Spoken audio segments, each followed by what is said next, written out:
રાજ્યમાં અત્યાર સુધીનો 57% જેટલો વરસાદ વરસી ચૂક્યો છે. ક્યાંક સામાન્ય તો ક્યાંક ભારે વરસાદ એ વરસ્યો છે. ત્યારે હવે આગામી સમયમાં વરસાદનું શું સ્થિતિ છે, ક્યાં કેટલો વરસાદ વરસવાનો છે, તે અંગે આજે ચર્ચા કરવી છે. અને આ ચર્ચામાં આપણી સાથે હવામાન નિષ્ણાંત પરેશ ગોસ્વામી જોડાયા છે. પરેશભાઈ, ગુજરાત તકમાં આપનું સ્વાગત છે. જી નમસ્કાર.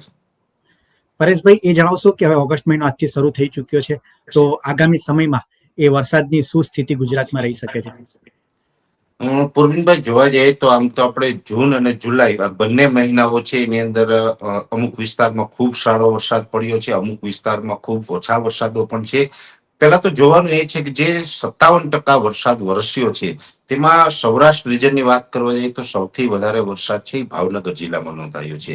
ત્યારબાદ દક્ષિણ ગુજરાતના તમામ જિલ્લાઓની અંદર સારા એવા વરસાદો નોંધાયા છે. ત્યારબાદ જે ઉત્તર ગુજરાત અને મધ્ય ગુજરાતના વિસ્તારો હતા એમાં પણ છેલ્લો રાઉન્ડ છે, એમાં અમુક જગ્યાએ 8-10 ઇંચ જેટલા વરસાદો વરસ્યા છે, એટલે સારા વરસાદો એ વિસ્તારમાં પણ નોંધાયા છે. ખાસ કરીને જોવા જઈએ તો ઓલ ઓવર ગુજરાતમાં જે 57% વરસાદ વરસ્યો છે, સ્વાભાવિક રીતે જે રેગ્યુલર આપણી વરસાદની પેટર્ન છે એ મુજબ ગુજરાતની અંદર સૌથી વધારે વરસાદ ચોમાસા દરમિયાન વલસાડ જિલ્લામાં વરસતો હોય છે. બીજા નંબરે હોય છે ગીર સોમનાથ જિલ્લો. પણ આ 2025ના ચોમાસાની અંદર એવું પણ બન્યું છે કે ગીર સોમનાથ જિલ્લો છે તેમાં સૌથી ઓછો વરસાદ નોંધાયો છે. અને છેલ્લા લગભગ 1.5 દાયકાની અંદર પ્રથમ વખત એવું બન્યું છે કે ગીર સોમનાથની અંદર ઓછા વરસાદો છે. ગીર સોમનાથની અંદર માત્ર ચોમાસાનો ટોટલ વરસાદ જે 57% છે, એમાંથી ગીર સોમનાથની અંદર એવરેજ 36% વરસાદ છે, એટલે ખૂબ ઓછો વરસાદ છે. નહીંતર અત્યાર સુધીમાં ગીર સોમનાથની અંદર 60% આસપાસ વરસાદ થવો જોઈએ. એટલે રેગ્યુલર જે દર વર્ષે વરસાદ પડે છે એનાથી 50% જ વરસાદ છે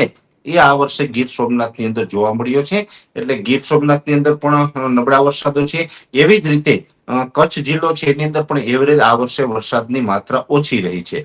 પશ્ચિમ સૌરાષ્ટ્ર છે, જેમાં દ્વારકા, જામનગર, પોરબંદર એ વિસ્તારની અંદર પણ અત્યાર સુધીમાં આમ જોવા જઈએ તો મધ્યમ સારા વરસાદો અમુક સમય અંતરે પડતા રહ્યા છે. પણ જે દર વર્ષે વરસાદ પડતા હોય ને એમાં પણ છેલ્લા 5 વર્ષથી જે પશ્ચિમ સૌરાષ્ટ્રના ભાગોની અંદર જે વરસાદો પડે છે તેના કરતા વરસાદની માત્રા આ વર્ષે ઘણી બધી ઓછી રહી છે. એટલે અસમંજસતા ચોક્કસ છે કે અમુક વિસ્તારમાં વધારે, અમુક વિસ્તારમાં ઓછા.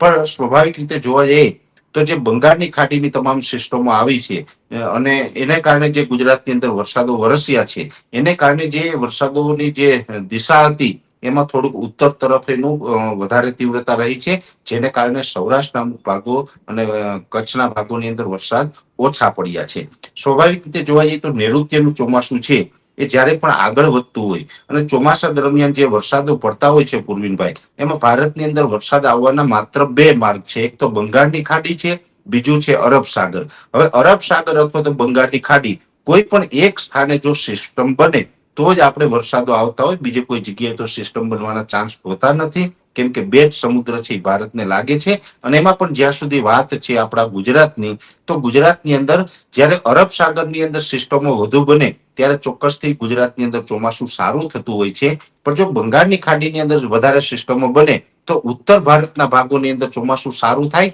અને મધ્ય ભારતના ભાગોમાં મધ્યમ ચોમાસું રહેતું હોય છે. આ પ્રકારની સિસ્ટમ છે હંમેશા આપણે જોવા મળતી હોય છે. ચાલુ વર્ષની વાત કરવા જઈએ 2025ની, તો 2025ના ચોમાસાની અંદર નૈઋત્યનું ચોમાસું જ્યારે ચાલુ થયું ત્યારે અરબ સાગરની અંદર 13 જૂન 2025ના રોજ એક વરસાદી સિસ્ટમ બની હતી અને એ વરસાદી સિસ્ટમને કારણે 16 જૂન 2025 થી લઈ અને 20 જૂન 2025 દરમિયાન રાજ્યની અંદર સારા વરસાદો નોંધાયા હતા અને ત્યારથી નૈઋત્યના ચોમાસાની શરૂઆત થઈ હતી. પણ એ જે જૂન મહિનાના શરૂઆતમાં અથવા તો જે જૂન મહિનાની 13 તારીખે જે સિસ્ટમ બનીને 16 થી 20માં અસર કરી, એ પછીથી કોઈ જ પ્રકારની સિસ્ટમ છે અરબ સાગરમાં નથી બની. તમામ સિસ્ટમો છે બંગાળની ખાડીમાં બની અને અત્યાર સુધી એટલે કે ગઈકાલે 31 જુલાઈ સુધી બંગાળની ખાડી છે એ સક્રિય મોડમાં હતી, જેને કારણે એક પછી એક સિસ્ટમો છે ત્યાં બનતી રહી. પણ હવે ધીમે ધીમે બંગાળની ખાડી છે એ વીક પડી રહી છે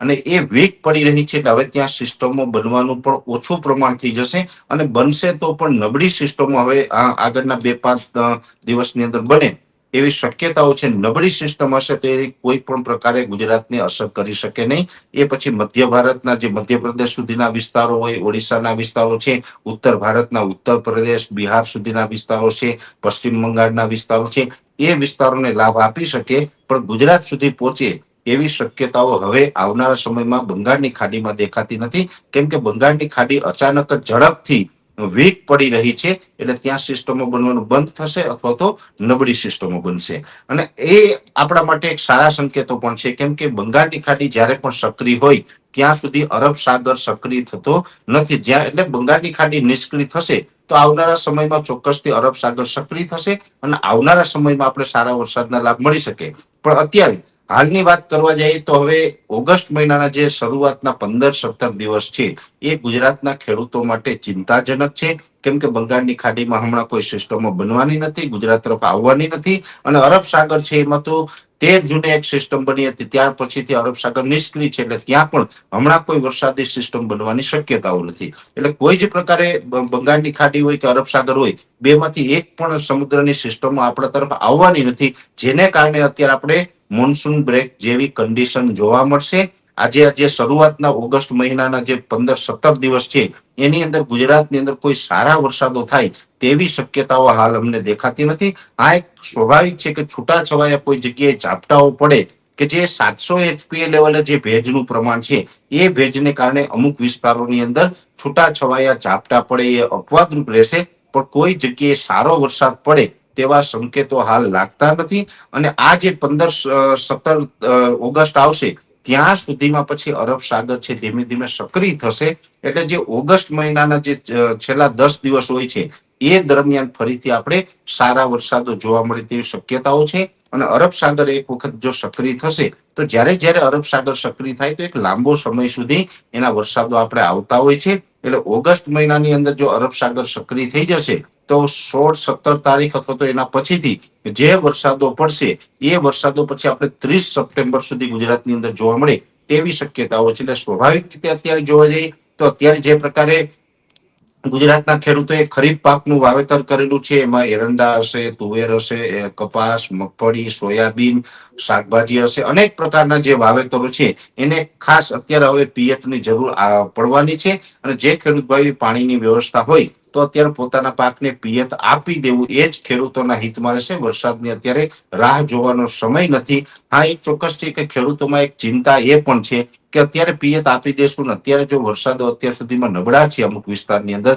તો હવે પછી આવનારા સમયમાં પાણીની ઘટ પડી શકે છે. એટલે કે જે રવિ પાક છે, સમર ક્રોપ છે, એનું આપણે વાવેતર નહીં કરી શકીએ અને રાજ્યની અંદર પાણીની અવ્યવસ્થા ઉભી થાય એવું ઘણા ચિંતા હશે. ત્યારે હું આપના માધ્યમથી એ પણ ક્લિયર કરી દઉં છું કે એ આપણે અત્યારે ચિંતા કરવાની જરૂર નથી. સપ્ટેમ્બર મહિનાની અંદર ખૂબ સારા વરસાદો પડવાના છે. સપ્ટેમ્બરની અંદર પણ આપણે ડેમો ઓવરફ્લો થાય, કુવા અને બોર છે એ પણ આપણે છલકાઈએ આ પ્રકારના વરસાદો જોવા મળશે. એટલે પાણીની વ્યવસ્થા ચોક્કસથી થઈ જવાની છે. પણ અત્યારે હમણાં 15-17 ઓગસ્ટ સુધી કોઈ જ આપણે સારા વરસાદની શક્યતાઓ નથી, જેની દરેક મિત્રોએ નોંધ લેવી જોઈએ. પૂર્વિનભાઈ, પરેશભાઈ, સામાન્ય રીતના વરસાદની શું પેટર્ન રહેતી હોય છે? કારણ કે ઓગસ્ટ મહિનામાં કેટલો વરસાદ દર વર્ષે વરસતો હોય છે, એની કમ્પેરિઝનમાં આ વર્ષે કેટલો વરસાદ વરસશે, એટલે શું વરસાદની પેટર્ન બદલાઈ છે એવું કઈ કહી શકાય?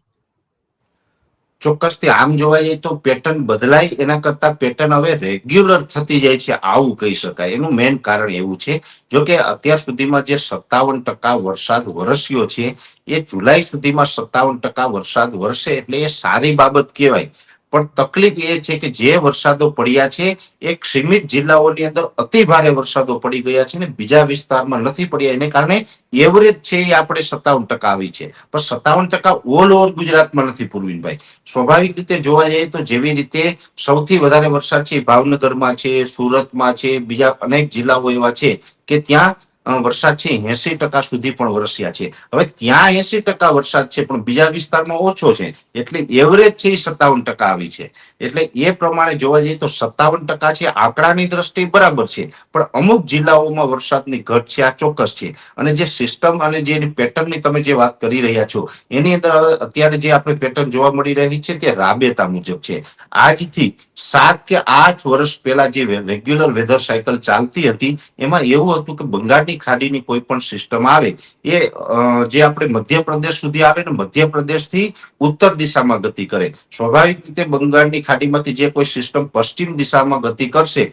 તો ઓડિશા કે આંધ્રપ્રદેશ ને એ વિસ્તારો ઉપર થઈ અને મધ્યપ્રદેશ સુધી આવીએ, ત્યાંથી પછી ઉત્તર દિશામાં ગતિ કરે. એટલે ઉત્તર ગુજરાતના ભાગો હોય, રાજસ્થાનના ભાગો છે, દિલ્હી સુધીના ભાગો છે, યુપીના ભાગો છે, તેને એ વરસાદના લાભ મળતા હોય છે. અને અરબ સાગરની સિસ્ટમો હોય છે એને કારણે ઓલ ઓવર ગુજરાતને લાભ મળતા હોય છે. પણ 7 વર્ષથી જે સિસ્ટમ ખોરવાઈ હતી, જેને હિસાબે મધ્યપ્રદેશ ઉપરથી જે સિસ્ટમો ઉત્તર તરફ ચાલવાની જે શક્યતા હોય એ સિસ્ટમો છેલ્લા 7 વર્ષથી આપણે પશ્ચિમ તરફ ચાલતી હતી. એટલે બંગાળની ખાડીની સિસ્ટમને કારણે પણ રાજ્યની અંદર ધોધમાર વરસાદો છેલ્લા 7 વર્ષથી પડતા હતા. પણ આ વર્ષે ફરીથી પાછું સિસ્ટમ છે એના મૂળ ટ્રેક ઉપર આવી છે કે મધ્યપ્રદેશ સુધી આવે ને ત્યાંથી પછી ઉત્તર તરફ ખસી જાય. અને એ જ પ્રમાણે છેલ્લા લગભગ 3-4 સિસ્ટમો જે આવી છે એ એના જૂના ટ્રેક મુજબ આવી છે. એને કારણે આપણે આ અમુક વિસ્તારમાં જેમ કે પશ્ચિમ સૌરાષ્ટ્ર હોય, ગીર સોમનાથ હોય, એમાં વરસાદનું પ્રમાણ ઓછું રહ્યું છે. અને આ જ પ્રકારે જો ચાલશે તો એ સિસ્ટમ નો જે ટ્રેક છે એ જૂનો એનો રેગ્યુલર ટ્રેક છે એવું જ કહી શકાય. એટલે આ ટ્રેક જૂના ટ્રેક ઉપર સિસ્ટમો આવે છે અને એને કારણે આપણે આ વરસાદમાં અસમંજસતા જોવા મળી રહી છે. અને જ્યારે આપણો અરબ સાગર સક્રિય હોય ત્યાર પછી આપણે સારા વરસાદો છે એનો લાભ મળતો હોય છે. મોટા ભાગે આપણે બંગાળની ખાડીની સિસ્ટમ હોય એને કારણે ઠીક છે કે આપણે છેલ્લા 7 વર્ષથી સારા લાભ મળ્યા, પણ કુદરતની એવી પ્રાર્થના કરવી જોઈએ કે હંમેશા અરબ સાગર છે આપણો સક્રિય રહે તો જ ગુજરાતનું હિત છે, તો જ ગુજરાતની અંદર સારા વરસાદો પડી શકે છે. એટલે કે પરેશભાઈ, અત્યાર સુધીની જે પેટર્ન હતી એટલે સિસ્ટમ હવે રેગ્યુલર ટ્રેક પર ચાલી રહી છે, તો ખેડૂતો માટે એક લાભદાયી સમાચાર કહેવાય કે વરસાદની જે પેટર્ન હોવી જોઈએ તે પ્રમાણે હવે પેટર્ન થઈ છે. આજથી 4-5 વર્ષ જે આપણે વાત કરી એમ 7 વર્ષથી સિસ્ટમ ખોરવાઈ ગઈ હતી એ હવે રેગ્યુલર ટ્રેક પર ચાલી રહી છે, તો એ ખેડૂતો માટે ફાયદાકારક ગણી શકાય. ખેડૂતો માટે, આપણા પર્યાવરણ માટે અને સમગ્ર પૃથ્વી ઉપર વસતા દરેક જીવજંત, મનુષ્ય, પશુ પક્ષી બધા માટે આ તો ફાયદાકારક ગણી શકાય.